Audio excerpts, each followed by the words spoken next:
안녕하세요, 미국 마스터입니다. 오늘은 살인적인 미국 생활비에 대해 이야기해보려 합니다. 한국에서 연봉 1억은 어떤 의미인가요? 2022년에 보도된 기사에 따르면 연봉으로 1억을 벌면 상위 4.9%에 든다고 합니다. 애초에 금수저, 은수저를 달고 태어난 사람들을 제외하면 아마 상위 3%까지도 올라갈 것 같은데요. 그래서 한국에서 연봉 1억, 월 1,000만원 수입은 부자의 상징과 같은 숫자로 여겨집니다. 좋은 곳에 살고 좋은 차를 끌고 해외여행을 시도 때도 없이 다니는 그림이 그려집니다. 그런데 같은 수입을 미국에서 벌게 되면 어떨까요? 결론부터 말씀드리자면 4인 가족이 월에 1,000만원을 벌어가지고는 무조건 마이너스입니다. 연봉 2억은 그럼 다를까요? 전혀 아닙니다.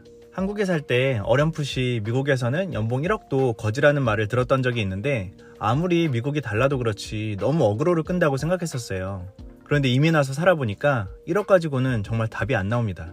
실제 저희 집의 생활비 가계부를 토대로 한번 지출 항목과 금액들을 들어보시면 어그로가 아니라는 것을 믿으실 수 있으실 거예요. 그 전에 미국은 지역별로 편차가 아주 큰데요. 이 영상은 미국에서 가장 많은 한인이 살고 있는 캘리포니아를 기준으로 한다는 점 참고해 주시면 감사하겠습니다. 먼저 미국에서 생활비의 가장 큰 비중을 차지하는 것은 역시 주거비입니다. 정말 장난이 아니에요. 캘리포니아에서 한국인들이 가장 많이 살고 또 좋아하는 곳은 역시 학군이 좋은 지역입니다. 그 중에서도 얼바인이 가장 선호되는 지역 중 한 곳인데요. 4인 가족 거주를 위해 필요한 최소 3베드, 4베드를 보면 렌트, 즉 월세가 최소 4,500달러에서부터 시작해서 6,000에서 7,000달러 사이에 있는 것 같습니다. 한국 돈으로 한 600만원에서 700만원 정도 하는 셈입니다. 그런데 이것도 1년 전 기준이고요. 꾸준하게 우상향하는 미국 렌트비에 따라 이 역시 많이 올랐고요. 저희는 지금 방 4개, 화장실 2.5개에 5,300달러를 내고 있습니다.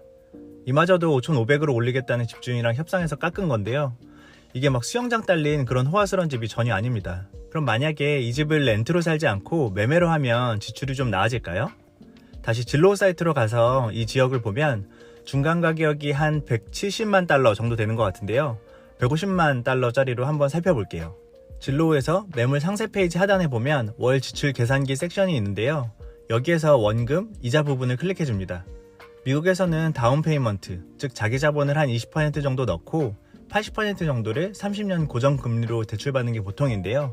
보통보다는 그래도 조금 높여서 한 30%를 자기 자본을 넣었다고 쳐볼게요.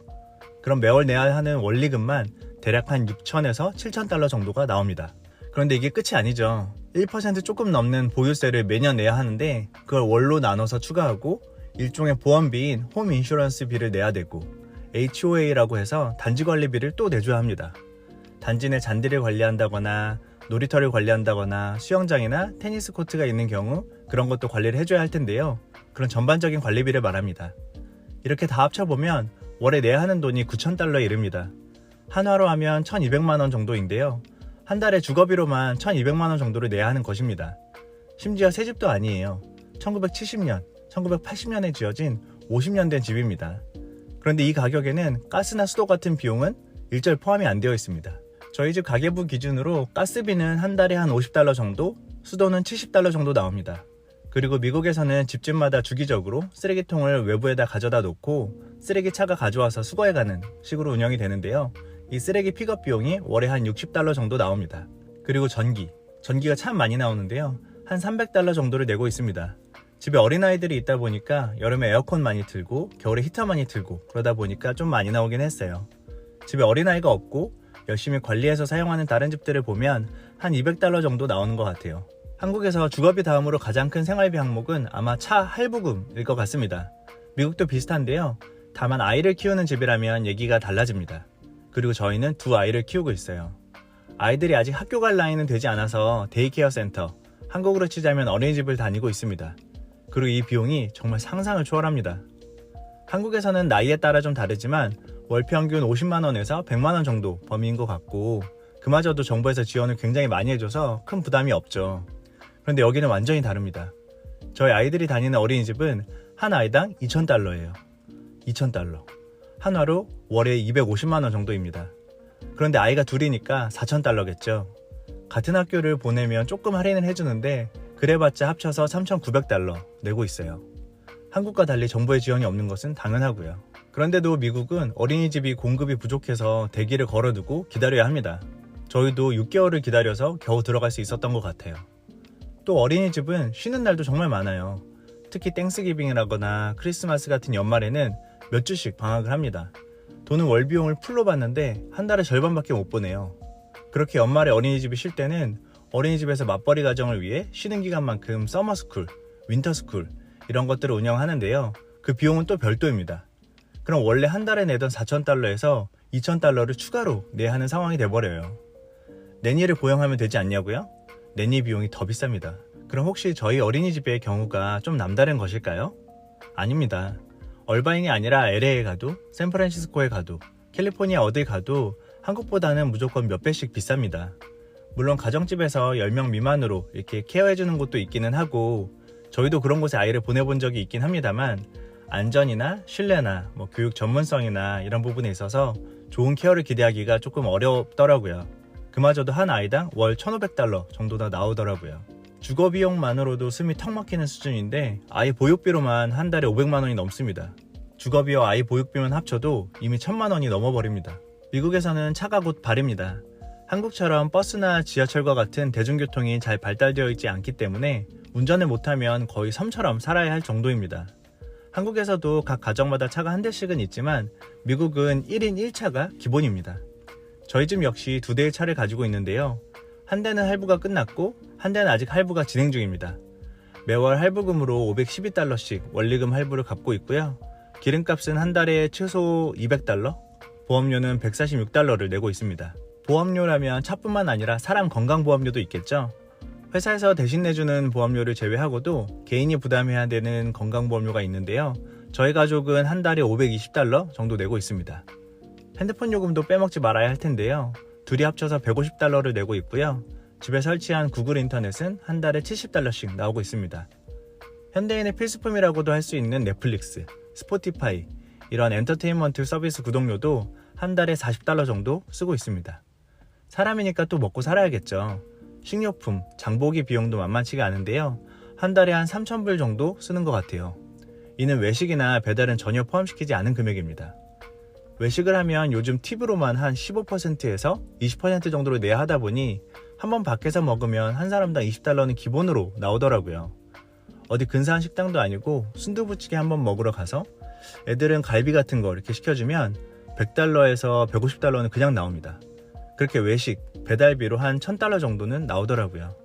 딱 여기까지만 해보면 주거비 5,300달러, 학교비 3,900달러, 차 할부금 512달러, 기름값 200달러, 보험료 146달러, 건강보험료 520달러, 핸드폰 요금 150달러, 인터넷 40달러, 엔터테인먼트 구독료 40달러, 식료품 3,000달러, 외식 및 배달 1,000달러, 합쳐서 14,808달러가 나옵니다.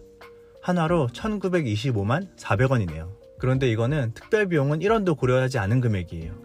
아이들 생일, 아내 생일, 남편 생일, 어머니, 아버지, 시어머니, 시아버지, 조카, 삼촌 생일 같은 친인척 생일이라거나 결혼기념일, 발렌타인데이, 마더스데이 이런 날들 다 무시하고 자동차는 절대 고장나지 않는다고 가정해서 수리비도 0원으로 치고 고양이나 강아지 같은 반려동물도 키우지 않고 스타벅스 같은 데 가서 커피도 한잔 안 하고 옷은 물론 양말 한 켤레, 쇼핑도 일절 안 한다고 가정했을 때인 거예요.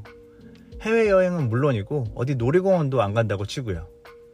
아이들이 너무너무 좋아하는 디즈니랜드의 경우 얼바인에서 30분이면 갈 수 있는 아주 가까운 거리에 있는데요. 아이 요금부터 어린 요금까지 보통 100달러에서 180달러 정도 합니다. 150달러로 평균을 내면 4인 가족이면 한 번 가면 입장만 600달러가 나옵니다. 가면 놀이기구만 타는 게 아니겠죠. 식사도 하고 추러스도 사 먹고 미키마우스 머리띠도 사주고 해야 되는데요. 그럼 벌써 1,000달러, 100만원이에요. 잠실에 있는 롯데월드가 자유이용권이 4만원, 5만원 이런 수준인 것에 비교하면 기본 물가 자체가 너무 달라서 놀이공원 한 번 가는 것도 마음먹기가 쉽지 않습니다. 한국 기준으로 보면 정말 여유로울 것 같은데 삶이 왜 그렇게 생각처럼 여유로워지지 않고 여전히 빡빡하고 힘든지 좌절할 때가 정말 많습니다. 다시 계산으로 돌아가면 매월 약 15,000달러를 지출한다는 이야기는 1년으로 치면 18만 달러를 순수입으로 가져갈 수 있어야 한다는 것을 의미합니다. 그런데 순수입이라는 것은 세 전이 아니라 세 후를 의미하죠. 캘리포니아 기준으로 최소 20%를 세금으로 내야 한다고 가정하면 연봉이 22만 5천 달러를 벌어야 매월 사치 소비 1도 없이 엄청 아껴 살았을 때 적자 없이 생계를 유지할 수 있다는 계산이 나옵니다. 연봉 22만 5천 달러는 한화로 치면 2억 9,250만 원으로 거의 3억쯤 됩니다. 연봉 1억은커녕 연봉 2억도 살기 힘든 게 미국의 현실인 셈입니다. 물론 기본적으로 미국의 연봉 자체가 한국에 비해 몇 배 높기도 하고 같은 절대 숫자로 전혀 다른 두 나라의 삶을 비교하는 것 자체가 좀 어불성설이긴 한데요. 그렇기 때문에 더더욱 한국에서 미국으로의 이민을 생각할 때에는 한국 기준을 완전히 버리고 새로운 프레임으로 생각을 해야 한다는 점, 이 부분을 좀 말씀드리고 싶었습니다.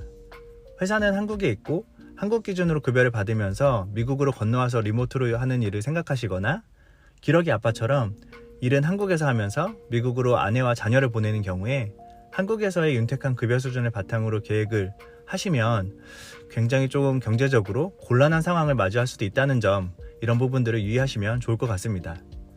오늘은 이렇게 미국의 살인적인 생활비에 대해서 알아보았는데요. 오늘의 소식이 유익했다면 구독과 좋아요를 부탁드립니다. 이상 미국 마스터였습니다. 감사합니다.